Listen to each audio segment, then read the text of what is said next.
Welcome to Fight the Good Fight Club, the podcast about the relentless pursuit of a life and relationships filled with purpose, love, joy, and peace. If you're ready to get real and dig deep, then you're ready for Fight the Good Fight Club. Hi, everyone. I am Cynthia. And I'm Marcel. And this morning I woke up with this note in my face.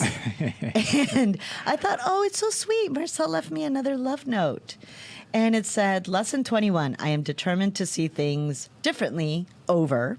And then it says, you will become increasingly aware that a slight twinge of annoyance is nothing but a veil drawn over intense fury. This is what I saw this morning that I thought was a love note. And I thought, That is a love note. What? I can explain. Okay, I now know it's lesson 21, but I thought, is he mad at me? Does he want to throw me in a volcano? What? I love you so much. I'm trying to parlay a deep truth to you. About fury and annoyance? Is true. Am I annoying? That right there explains crimes of passion. That note explains crimes of passion. And it wasn't a warning to you, just so you know. And I was reminding myself about hour. you. All right. So talk to me about lesson 21, Marcel. Well, as usual. And how I am not annoying or making intense fury. Okay, talk to me. So this lesson is really powerful, in my opinion, and hopefully it's the borderline absolute truth. But what this is really saying, it goes back to a common thread in all of these lessons. It's not just from us; it's throughout the whole. I call it do-it-yourself psychotherapy. And the reason this book is not the end-all to end-all, but for me, it kind of shed all the light on everything.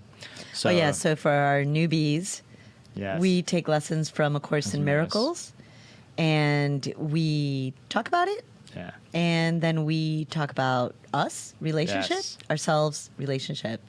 And the premise is the idea that everything we need is within us. And we go awry in life when we look for something outside of ourselves to replace everything that we could possibly ever really want that's already in us. We just have to look within and find it rather than looking outside for it. Because when we find something we think outside of ourselves is great, it can disappear. And that's where the pain and suffering kicks in. So the things within us, joy, happiness, bliss, those are innate in us. We're born with those. And if we could just have those, want those, and then emanate those from within, that's where all the peace, joy, and love comes from. So this lesson, I am determined to see things differently, goes back to the idea and the illusionary truth in our heads. We form a picture in our heads, and we project it out in the world, and that's what we see. So this lesson's about not seeing what we're projecting anymore. We don't want to see what's in our heads. We want to see what's out there. But we can't do that until we see what's in our heads and let it go. Well, a feeling comes up, right? That's it. A feeling comes up. That's right. We form a thought. Yep. And then we project it out. Yep. So sometimes Yep. it's not what we want, No. but what is inside of us. So what's a good realistic situation? Something happens we don't want to happen, and what do we say? This isn't happening. Why is this happening? This can't be happening. This isn't supposed to happen. What I've been training myself to do is go, oh yeah, this is happening. It's like all the other ones, like an ostrich burying their head in the sand. Yeah. But I'm telling you, coping with the things that life brings us, and inevitably, you're like, it's like the storms, right? That's right. It's like the hurricane. Why is It's this happened. hurricane doing this to us? God's right? We punishing us. personify it, and it's like it's coming and it's tearing us the up. government No. directed that hurricane over there for whatever reason. I've heard all kinds of conspiracy theories. Right. Right. It's just weather. It's just being. It is doing what it does. That's and right. it goes where it goes because... And so you realize, so the word enlightened is really like the highest state of consciousness. Why there have been few documented enlightened people in the history of humans on Earth. And I'm starting to see how difficult it is to let stuff go and to see things differently. because we see what's in our heads, you know. You gave me a really good example this morning that's very basic and very simple, but it was a good example of what we were talking about. You know, my dining room table, Yes. right?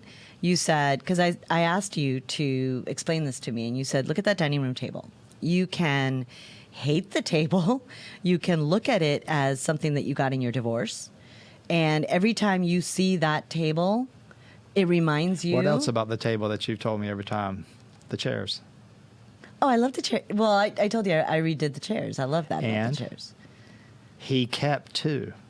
I don't tell you this all the time. I told you this way back when I haven't I'm said not that. saying you're defensive, but go ahead. Yeah, but The truth always offends. What was it that you were saying? You see what you want to see? Okay, so when we first started dating and you came over and you saw that, I described the table to you. But you're right.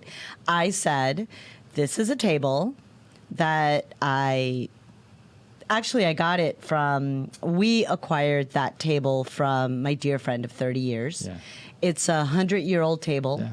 Yeah. She was buying new furniture and she wanted it to stay kind of within our little family. And I asked my husband if we could please, because we needed a dining room table. And I said, can we get this? He said, it's old. I said, yes, I know, but can we please get this table? And then he said what he said. Did I mention we're divorced now? Anyway, so whatever. So I got the table, and something really cool, by the way, this has nothing to do with anything, but I thought that I would recover the chairs because the seats were really in not great shape. And I started taking the seats apart, and every layer that I took off, you could see the different decades. And the different, That's cool. It was so cool because you could tell when it was in the 50s, when it was in the 30s. Like the rings on a tree. It was super cool. But when I got down to the bottom, you know, down to 100 years ago, you can imagine there was like burlap and I don't know what, some cotton in there. So I called a professional and I selected the fabric and redid the So that the table chair. has a lot of meanings to you. Yeah, it has a lot of meanings, but you're absolutely right. When I first met you, one of the first things that I said is I got this table and my ex-husband, I got it in the divorce, and my ex-husband kept two of the chairs. And that's what I thought when I saw that. Now I love it. Now it's just that's the chair. what this lesson's about. Now that's kind of it's an example. But the reality is what I just described to you, though. Yeah. Now, when I think of that table, when I sit at that Yes. table, when I look at the table, I see the cool seats that I had recovered, that it's something that my dear friend had for a lot of Yes. years, and I Yes. got it. I don't think of the two chairs that my ex, who's, by the way, There did I you mention go. he's my ex? But I see it as a beautiful table. Yeah. And you know, the history's cool, but to see it differently, you are starting to see it differently, right? And it's so funny how we all do that. You know, we add meaning to things and we project that meaning in our head onto something. It's just a table. Hurricane coming. Oh, God's punishing us. God's destroying us. He doesn't like the way we've been living. You know, it's like that's the meaning some people give a hurricane, right?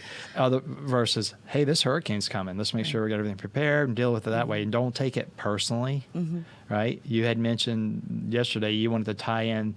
That was the other Don Miguel Rua's one of the 4 agreements. Don't take things personally, and we want to make things personal. But the way to do that is to see things differently and be aware that you're projecting your thoughts onto things. Yeah, I also want to, and I don't mean to interrupt you, but I just had a thought, and I really want to Sure. include this here because we're talking about objects. Yes. But I think that it's really, really important Yes. because I've had shifts as well. Yeah. We can see ourselves, for example, as a victim. Sure. And then we portray out Yes. to all of our relationships, Yep. to our friends, to our children, to our relationships that we are a victim. Yes. And then we're shocked when people treat us like we're a victim. Right. And next thing you know, you're like, I'm just a victim. Well, yeah, because that's what you see yourself Sure. as, and that's what you portray yourself to be. How about you portray, well, how about that shift, that paradigm shift? I know I made it. I made that paradigm shift with the good help of some Yes. great therapists. Because first you've got to see it, right? Yeah. And I had a therapist one time that put this idea in my head, super unique. Hey, Cynthia, how about you think of yourself as a powerful woman? How about Sure. you think of yourself as someone who makes things happen? Right. How about you think of yourself as someone who is successful, who's powerful? Right. Try that on for size. Exactly. And I got to tell you, in the beginning, I fought it Yes. because I didn't think of myself that way. Sure. I had a hard time thinking of myself as a strong, powerful woman. She said, stand in front of the mirror and look at yourself and say, look at that strong, powerful, look at that beautiful woman in the mirror. Can I tell you that it was literally like moving the world. Sure. It was so difficult. It took me years. And I still, every once in a while, when I'm kind of knocked off my Sure. center, and I just look at myself and I just look at that, I'm like, oh, man, you suck. And I'll look at myself and think, oh, you just suck, man. You are not a powerful person. And I have to realize that Sure. to change that and realize that that's what I'm putting out to the world. So when you said the word victim, Mm-hmm. victim has a twin, and the twin's name is blame. They go hand in hand. You're a victim because you're blaming someone of what Mm. Or I'm they blaming did. myself. Yeah, you're blaming yourself Or someone else. But so the idea is to see things differently. Mm-hmm. If somebody just comes up and punches you in the face for no reason at all. They punched you once and then they run off. Then you can go through your whole life. I'm still figuring out why that person punched me in my face. And you keep punching yourself in the face. Yeah.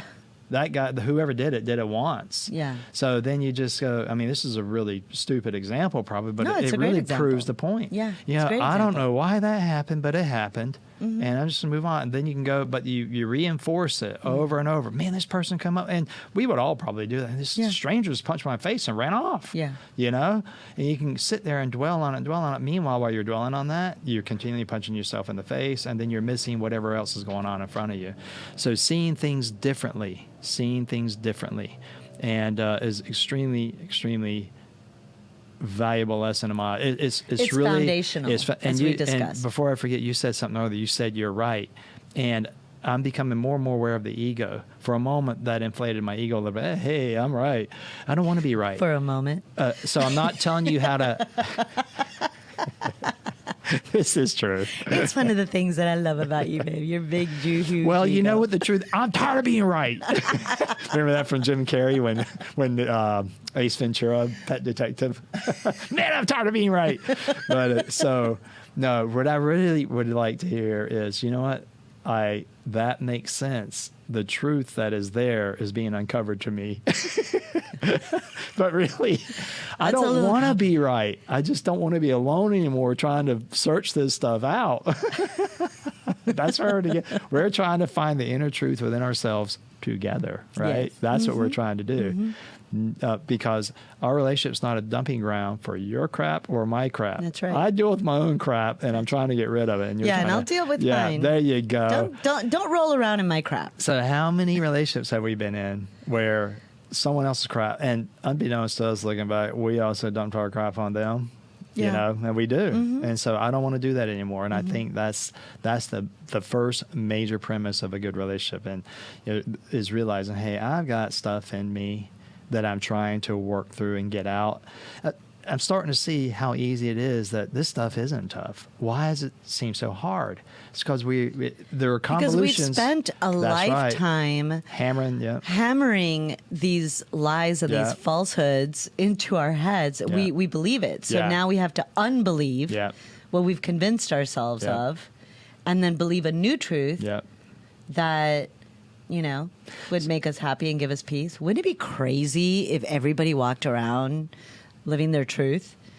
Exactly. What? And their truth, okay, so everyone's truth is relative, is what but how about the ultimate truth? Okay, you standing in the mirror looking at yourself going, you're awesome, you're powerful, but you don't feel it deep down. Right? You fake Right. it till you make it. That's right. Say this affirmation. Well, those are thoughts Yeah. turned into words. They're a positive, and I think those are great. But really, if you continually feel like whatever, a victim, you're not worthy or whatever. Yeah. Here's my argument for that. What's a self-fulfilling prophecy? You're alive, there's life in you, and that life came from the one life that's eternal, always has been, and always will be. And that life is what you really are. You're eternal.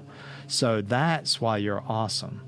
Not because you got this power to become this incredible, successful businesswoman. Right. You're awesome because you are life itself. Right. That's eternal. The I. And that's, yeah. Yeah, I did a meditation in one Yeah. of my workshops, and it was a really cool one. It Yeah. started stripping everything away. Yeah. It started by stripping away all the stuff you Yeah. have, all the feelings you have, literally strip Yeah. and strip and strip and strip until the only thing that is left Yeah. is you, Yeah. with nothing else. Right. All the expectations, all the stuff, all the losses, everything. And it was just this beautiful light. That's you. And that's what this whole course is about. But the ability to see things differently. And once you understand most people have heard this, understand yourself. Actually, it was Socrates. Know thyself. Mm-hmm. And then you will know everyone else. And who are you? So there's two selves. There's an eternal self that's forever and eternally infinite.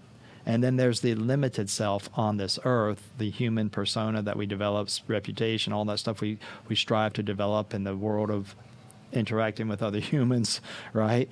That's the other life, the other self. So know thyself means thy real self, and then also your other self as a human, why you do the things that you do. Figure out what is your primary motivation. We've talked about this. Yeah.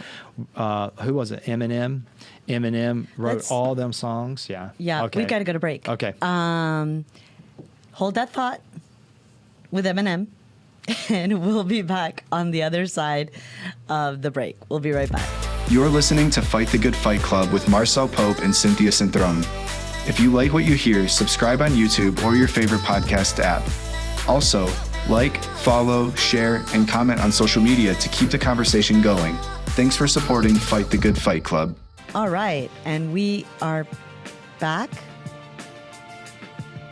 All right, and we're back. Lesson 21. I am determined to see things differently. Yeah. Marcel, before the break, you were talking about Eminem. I was going to say, have you heard any hits from him about him growing up wherever he grew up, Detroit or whatever, with all that drama? But he sang it all out now. Maybe I'm behind the time. Maybe he has been cutting other records. But my point is, okay, I'll bring it back to myself.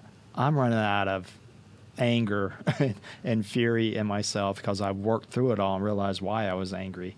That's what I want to do. I want to try peace the rest of my life. There's been so much stuff happen, so to bring it back to the original beginning, when you said the other side of the card, you will become increasingly aware that the slightest twinge of annoyance is nothing but a veil over intense fury, right? That's what it was. So we've heard the example that those are crimes of passion. People snap. It's because there are underlying feelings of anger and fury because maybe they were done wrong. And this whole course is centered around this whole thing is getting down to those feelings and releasing the negative ones so that the positive ones will prevail. So a couple of examples that come to mind. In my profession, I've been doing it for, I'll just say, over 20 years. And to say that I've had 6 assistants throughout that career. And one comes to mind about me learning this big lesson, how to see things differently. We talked about how sometimes we stay in relationships way too long. Mm-hmm. And the positive spin on that, to me, we're really reinforcing the things that we don't want so that we'll never forget what we don't want so we can figure out what we do. So I had this assistant, it's like the first or second day, comes in and says, I got a question for you. I said, sure. Why is the men's bathroom mirror bigger than the women's bathroom mirror? She goes, the women should have a bigger one. And she was making it personal. And So unbeknownst to me, I started seeing things differently. I thought, okay, here we go. And then the same what's really day, funny is that you were making it personal too, because Yeah. you were so upset. well, this is true. So I'm like, and I said, this office has been here 11 years. And you show up wanting to make a change. I said, I don't know if this is how the dynamic's going to be here. I said, but you're here to do a job. It has nothing to do with the way this office looks. And she so- proceeded to irritate you weekly for the next Well, 2 it took me, years. well, I was trying, and also I actually paid her to take self-improvement course because she was interested in it. But at the end of the day, it took 3 years to finally have something apex out where I'm like, you know what, trying to help you with your life, but this is a business. And then you cross this. This is something business-wise unforgivable because we have a place here that people come here for, and that was the antithesis of why we're here. So Right. it was a small instance, but it was a lack of so it wasn't my that point small. was, I think so, she went beyond the pale. It was, but so I was seeing things as they were. So I am determined to see things differently, and I worked a long time. But sometimes you got to see things definitely as they are, even if which you don't, and just make a decision based on that. yeah, well, what I think is really interesting is that I remember a recurring theme with her and with other people where it's ended not well. It's happened with me as well. You know, people will see the potential in what someone can be, but they don't see who they are. Yeah. Maya Angelou said, when people show you who they are, believe them. Yes. And I agree 100%. I look back and all the relationships that just didn't work out for me Yeah. was because I was, Projecting in your head.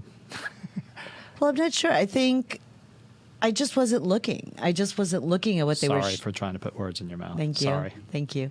I just wasn't seeing. I was refusing to see what was in front of me because Yeah. I wanted to see something else. Yeah, sure. So, and then at the end of the day, what happens? It's like a whisper, right? They're whispering the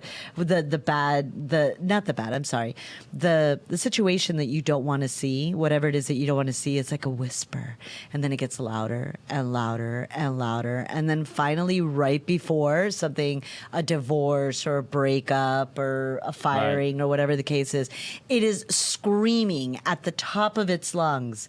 This is not what you think it is. Yeah. Or what you have projected it to Yeah. be. It is something, it is what it really is. Look at it. It's right in front of your face. Right. And so what I just heard you say is you, in a nutshell, you were hoping to see something else. No, than I what- wasn't oh, hoping. I saw something else. Okay. You saw something else. So what did you see? Whatever it was that I wanted to That's- see, but I wasn't seeing reality. Right. And that's so you had something in your head you wanted to see. Yeah. And you were looking for it in Yeah. that person and you didn't see it, but you kept ignoring because you were so intent on seeing what you wanted to see, you didn't see what was actually there. And that's what this is about. Yeah, I I am mean, like- determined to see things differently. And the translation would be I'm I wanna determined to see reality. see reality, Yeah. not what's in my head. Yeah, Right. like my ex-husband. When I kind of remember that a friend had asked me what it was that I really liked, or Yeah. what did I love about him? What was it about when we were dating? Yeah. And I remember saying that I loved the stability. I loved how grounded he was. I loved he was a good guy. There were a lot of really good things about him, but what I was really sort of being very narrow visioned, and I didn't want to see how incompatible we were. Everyone around me saw it, but they didn't want Right. to tell me. They're like, "Oh, she's in love," and but we really were incredibly incompatible, and we bickered about our incompatibilities. Sure. And I just thought, and at the end of the day, what was really funny is that we realized that he had Asperger's. So it wasn't even that he was going to become something different, or I literally was just not seeing what was right in front of my face. I thought it was quirky. The fact that, for example, we would be in a movie theater, right? And we'd be watching a movie that was incredibly sad. And everybody in the audience is crying. And he would break out with this hysterical, weird, bizarre laugh. And I'm like, what is wrong with you? We would leave, and I'm like, and I just thought, I don't remember what I thought, but it was weird. And it was just very strange. But there were clues through the entire, 13 years.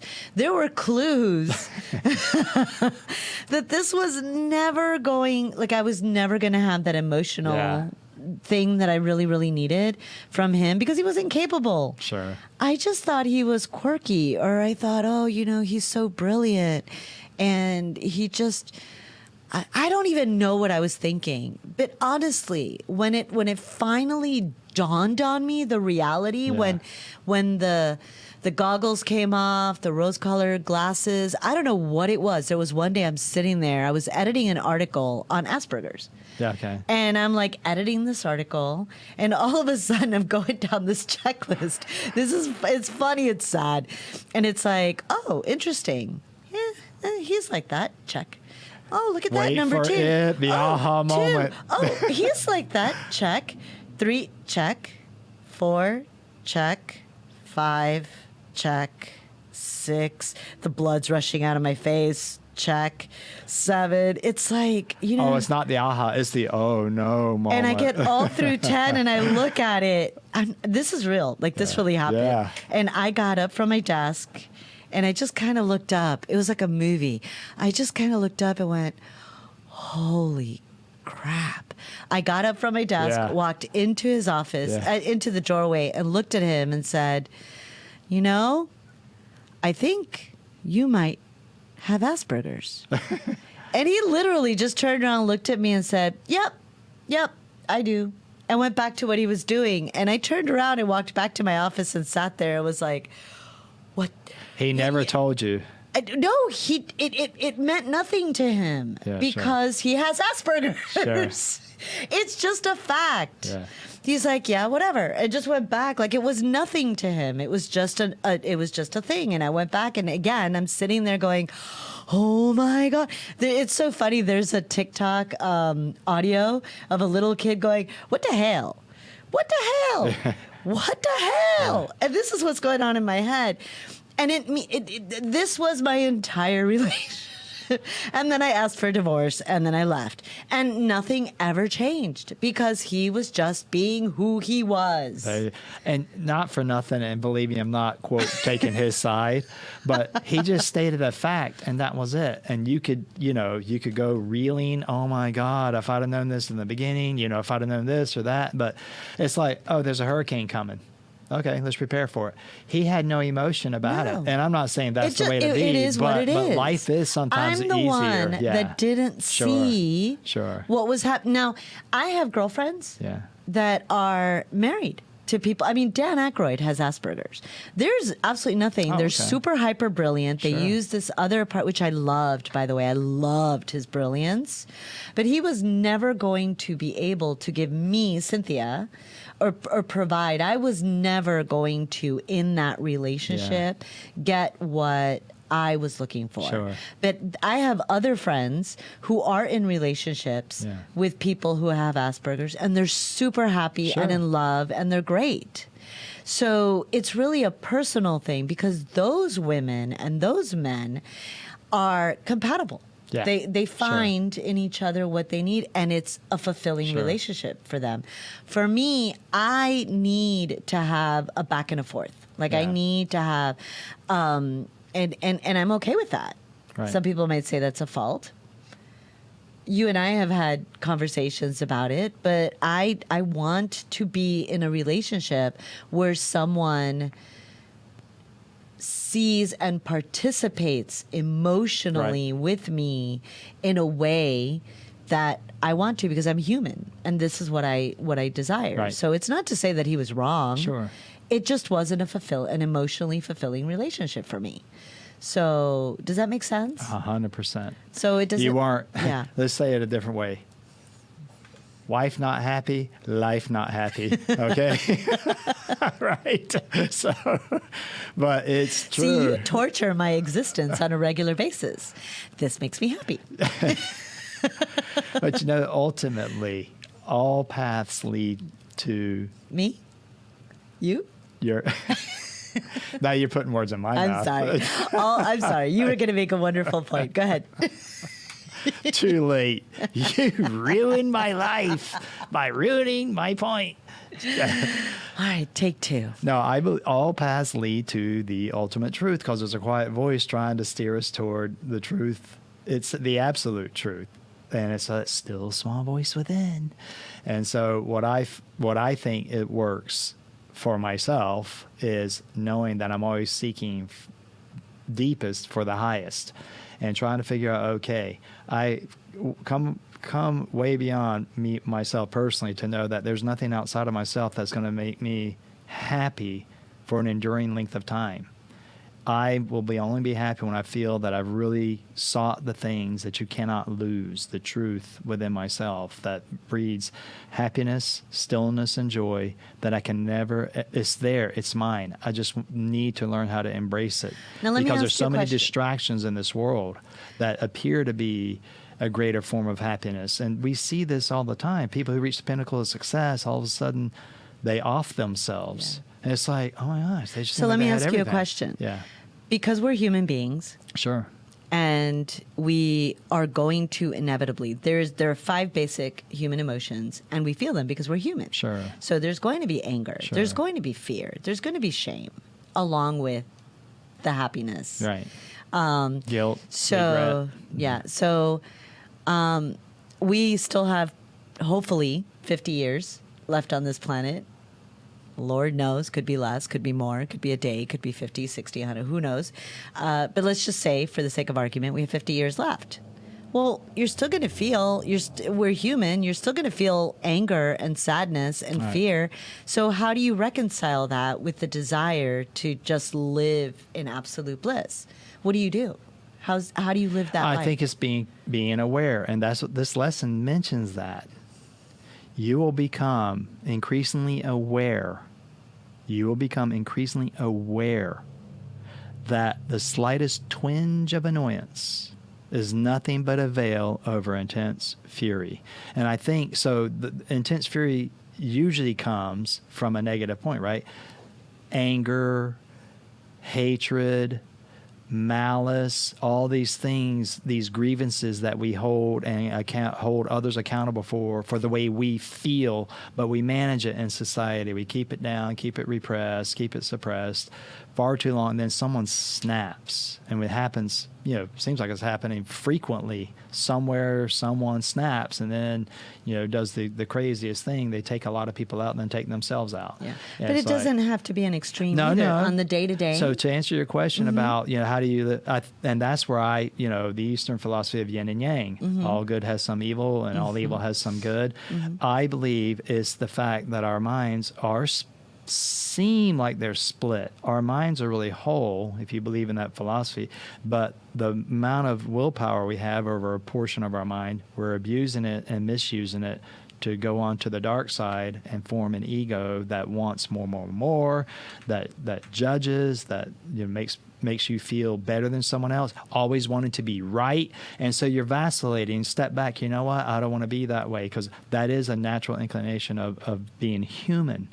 But also, the way I have dealt with that on several levels, if I want something in life, say something, I'm happy with what I have while pursuing what I want. But even deeper than that, I am trying to, no matter what I do, let the light in me shine through it. And so that's, to me, no matter what it is, the light is shining it through me outward, rather than me trying to find a light and bring it in. The light comes from within us, because that's Okay. who we are. And then if you're not shining the light out and you're just sitting there, darkness creeps in. It's just like a garden. If you have a beautiful plot of land, there's nothing there, and you don't till it and plant seeds of good and greatness in there, of joy, happiness, weeds by default will grow. Yeah. A flower garden or whatever doesn't magically appear in rows, okay? So that old joke, this guy comes along and says, hey, You and God did a great job on this garden. The guy knew what he was saying. He goes, yeah, should have seen this place, and God had it all to himself, you know? So my point is we have to plant and till the gardens of our mind. If we don't, the weeds will creep in. Okay, excellent point. So let's do a practical example. Sure. So woke up this morning, for example, and terrible traffic. I woke up late, got to work. My day's bad. Bad things are happening. How do I apply this lesson? Like now I'm generally a spiritual person, sure. right? But I'm still going to have moments sure. of anger. My boss Sure. made me mad. My assistant didn't bring me my coffee Sure. or messed up a report. How do I use this? So this lesson can be used on any of those things. Okay, you're running late. I'm determined to see things differently. Maybe I'm running late because if I'd run on time, I'd have gotten into a car accident. See things differently. The fact is, you're running late. Okay, it is what it is. So you run late, you get there late. You know, if there was people waiting on you, sorry, I was running late. You know, so seeing things differently means not letting it get the best of you and going and just infiltrating and ruining your entire day because you were running late in the morning. And typically that is what would happen. Somebody cuts you off in traffic. You tell everybody, you wouldn't believe this a-hole. He cut me off. I had to swerve. I spilled coffee, you know, and you go through the whole day. And then I can't believe how this day was. When just the fact, someone cut you off and you spilled some coffee. Oh, I guess I'll have to clean that off. What happened to you? Oh, some guy cut me off, spilled coffee. See, there's no emotion. You're just stating a fact. Kind of like, you have Asperger's. Yep, I've got Asperger's. You know, to his point, or to using him as a point here, it's just a fact. Let it go. Don't get angry about it. It's like I've used this with you before. Would you ever get upset that water is wet? No. It's the nature of water. Hey, water's wet. Okay. Well, let's get angry about that. So a lot of the spirituality stuff, I shamelessly am using on my 85-year-old mother. So I sit there, and she likes eating on the couch and making a mess. And so long story short, I said, Mama, I can sit here and clean this up every day after you and be angry that I'm having to do this. Or I can just tell you, Mama, will you help me keep this clean, use a plate or whatever, and then you would take turns cleaning it up or whatever. So see what I did? Rather than I'm seeing things differently and dealing with, I was aware of what I was feeling inside. Anyway. So. Excellent. Great point. Okay, so we're going to take another break. And when we come back, we're going to talk about just some practical tips and things that we do, just like you just exemplified. We'll be right back. You're listening to Fight the Good Fight Club with Marcel Pope and Cynthia Cintron. If you like what you hear, subscribe on YouTube or your favorite podcast app. Also, like, follow, share, and comment on social media to keep the conversation going. Thanks for supporting Fight the Good Fight Club. And we are back with lesson number 21 from A Course in Miracles. Today we are examining I am determined to see things differently.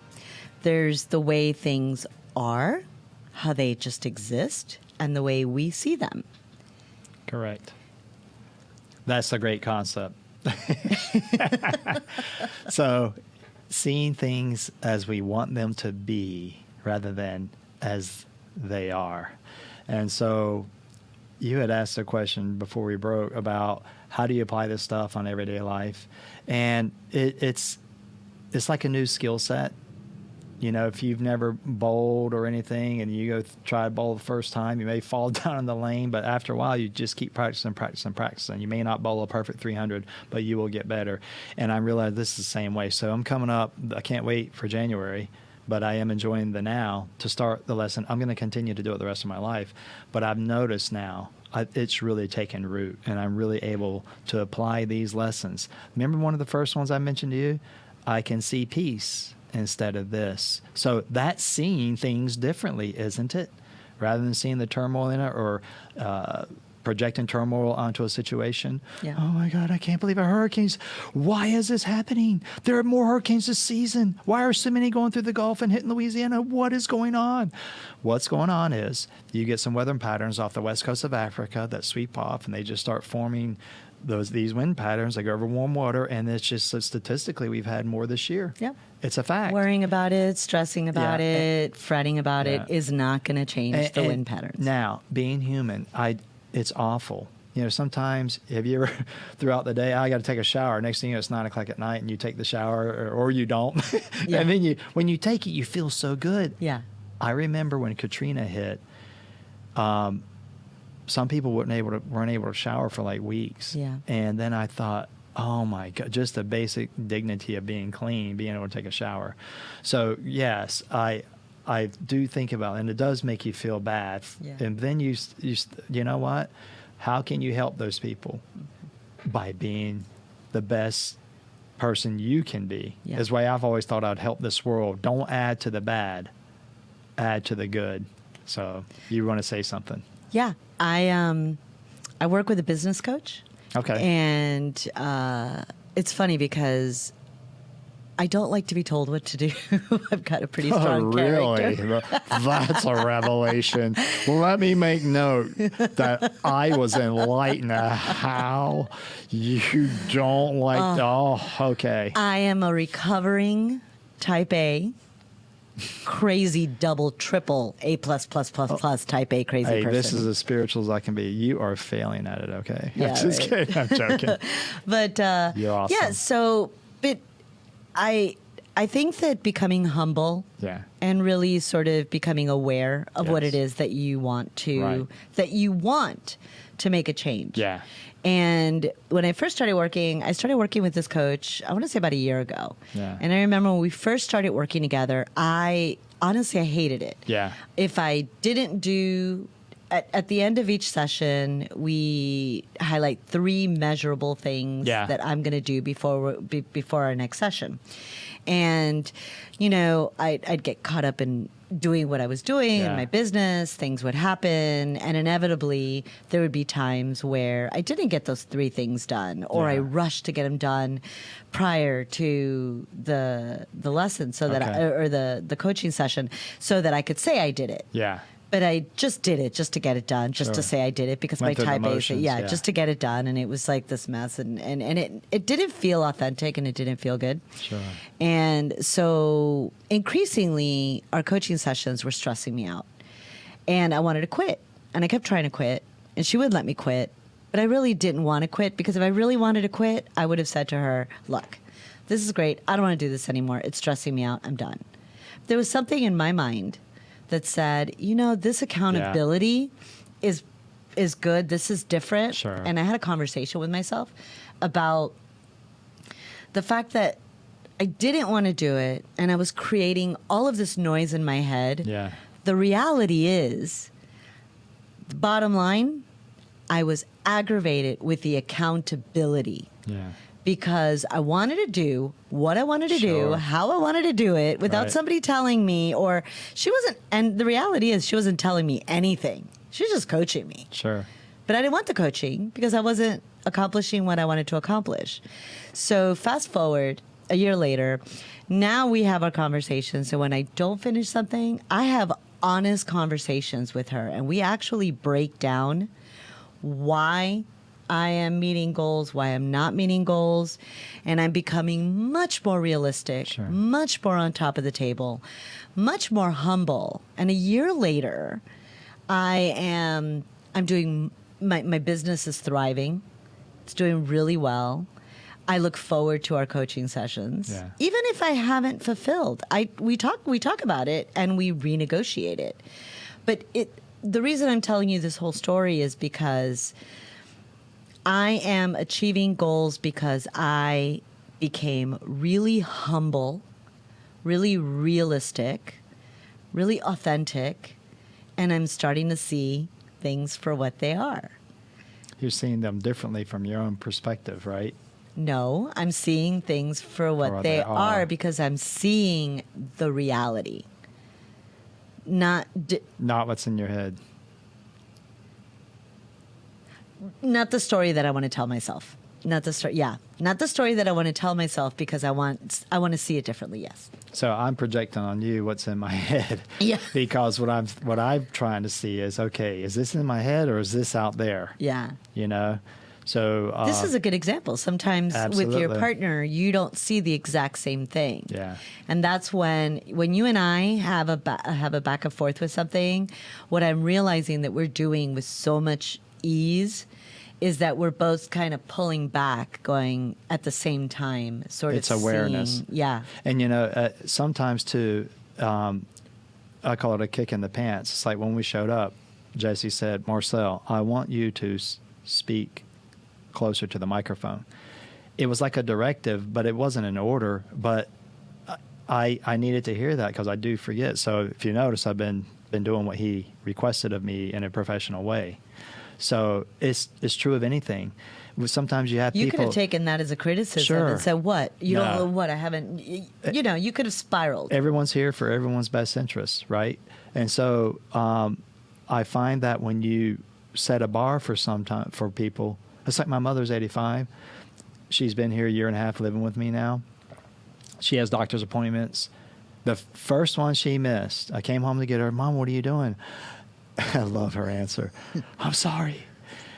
I was watching John Wayne. But I noticed she steps up. I mean, she's slipping a little bit here. Not real bad. But if I give her, I say, Mama, I need you to be ready by 7:30 a.m. because we have a doctor's appointment at 8.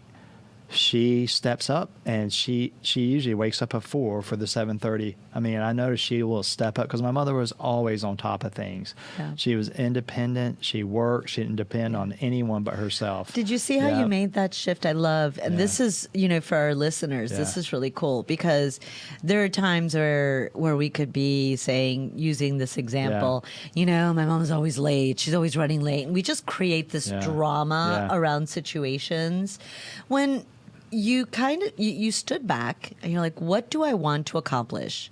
How can I accomplish that in a way that supports my mother Yeah. and supports me? Well, you know what? I realized that my mother really steps up if I Yeah. give her a clear Absolutely. goal.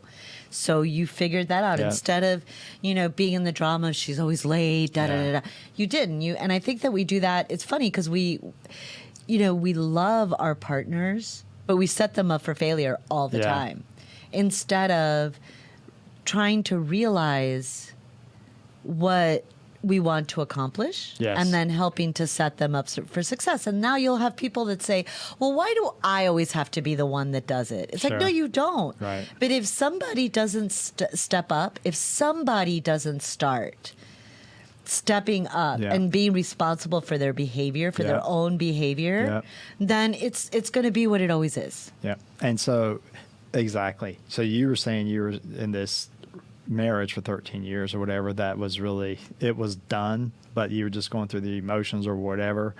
So I made a commitment and I'm just going to be married. Yeah. Exactly. So that commitment, those vows before holy matrimony, those overrode everything. For whoever wrote those, for better or for worse, and granted, it sounds like it got pretty worse for you, but you endured it because you said you would. But I think sometimes but things do change, and do you really want to live your life? I have a family member that is now blaming my mother for having been married to someone for so many years. It goes back to when she was 18. She came home and told my mom, well, you didn't have room for me, so you had Mark and his girlfriend here. And that was my late brother Mark and his girlfriend were staying with my mom. And so when she came home, she wanted to come home, but there wasn't room. But all that, there were plenty of room. Plenty of room. So she's blaming, holding her hostage. But my mother is still feeling guilty and blaming herself so she's ruminating over. And I said, Mommy, you know what? What did you do when you didn't want to be with Daddy anymore? You left. Yeah, exactly. Right. You left. Yeah. Does your daughter have the same ability to choose? Yeah, she's not in jail. Yeah, that's exactly right. And so I'm trying to help my mother cope through all this because she's still feeling guilty and regretful that it's her fault that her daughter is stuck in a quote bad marriage. Yeah. That she's loathed and deplored. She left him years ago, then went back because she thought, oh yeah, I took those vows or whatever. So the greatest of ourselves can be used against us. Well, And we there's- also yeah. sometimes the reality is so painful. Yeah. Because remember what I said earlier, talk about We don't want to. my changes. I had to get humble Yeah. and take responsibility. Yeah. You know, I was lazy. I didn't, accomplish something or Yeah. whatever. You really, the point is to take responsibility Yeah.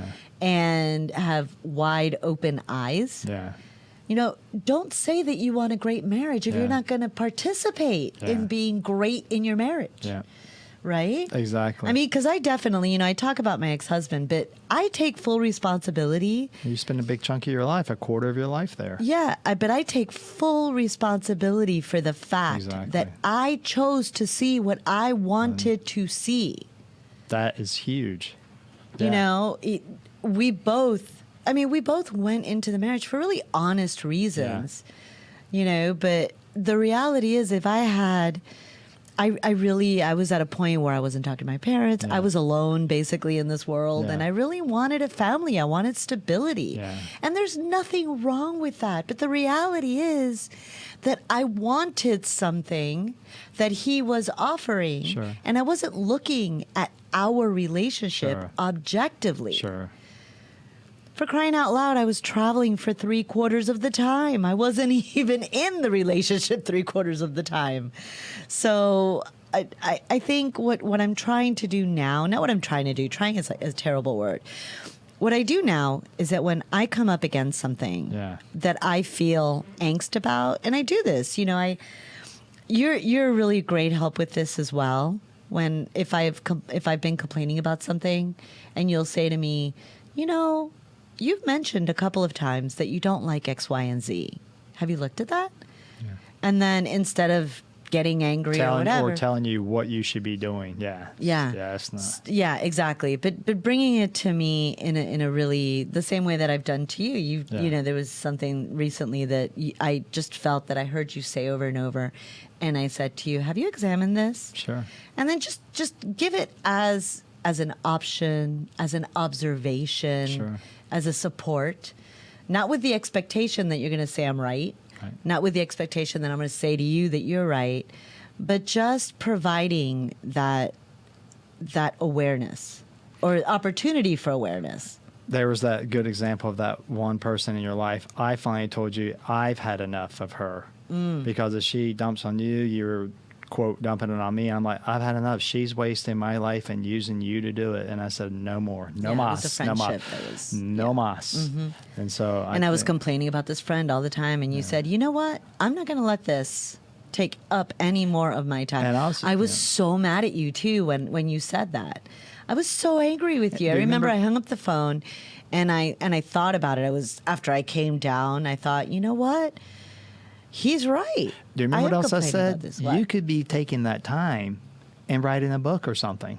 Yeah, I could be doing other things that are more Instead, productive. she's like knocking both of us down Yeah. with her drama. Yeah. You've accepted it and Yeah. gifted it to me. Then I could have gifted it to my kids or Yeah. given it to my mother or Yeah. whatever.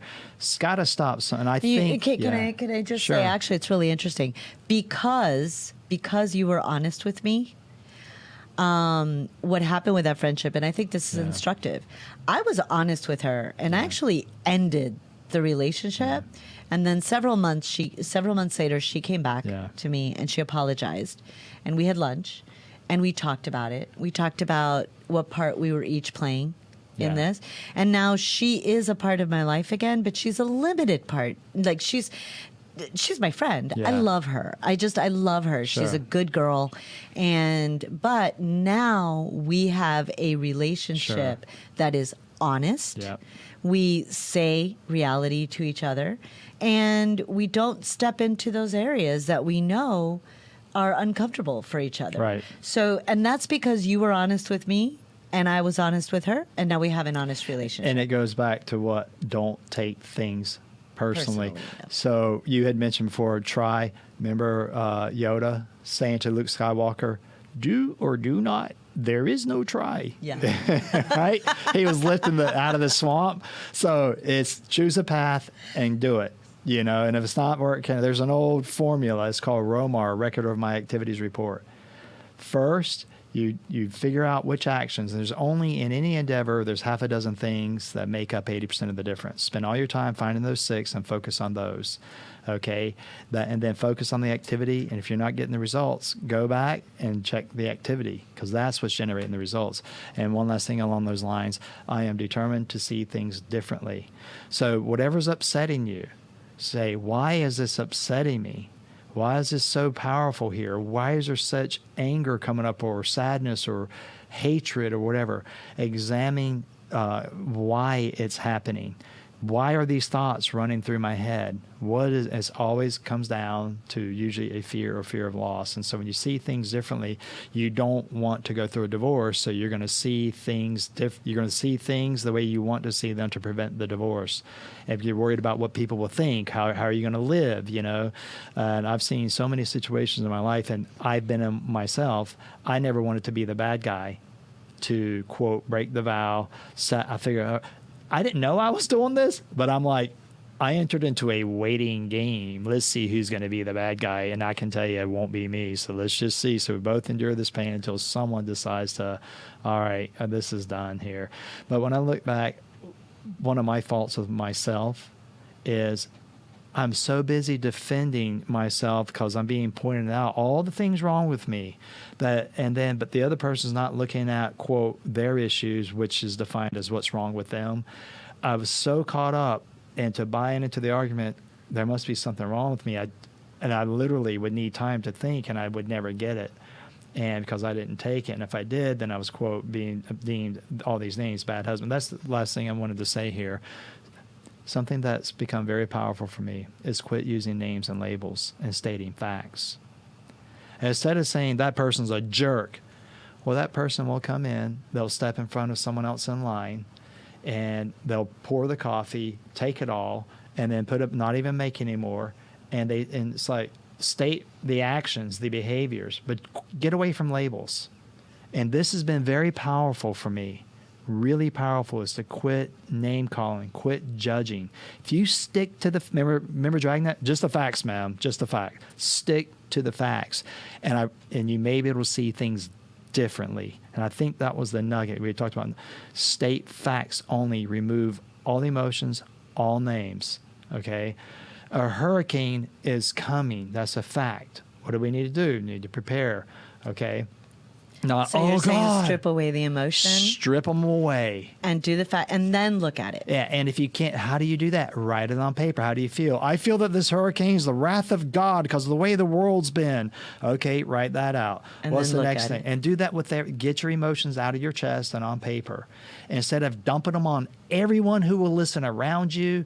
You ever been in the grocery store and you hear somebody tell, oh my God, you wouldn't believe this. And it's like, that person probably doesn't want to hear that, but people are always dumping their feelings, their emotions out on other people. Well, they're looking for validation. Yeah. And so see things differently. How can you do that? Just stick to the facts.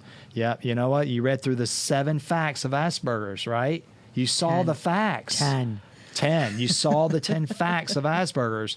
Then you were able to see things for what they are. You didn't say, oh, he's a jerk. You're like, he's got these conditions. You know what? Actually, it's a great point that you make, because at that point, I stopped being angry. Yeah. I really did, because I understood him better. Yeah. And I realized the truth.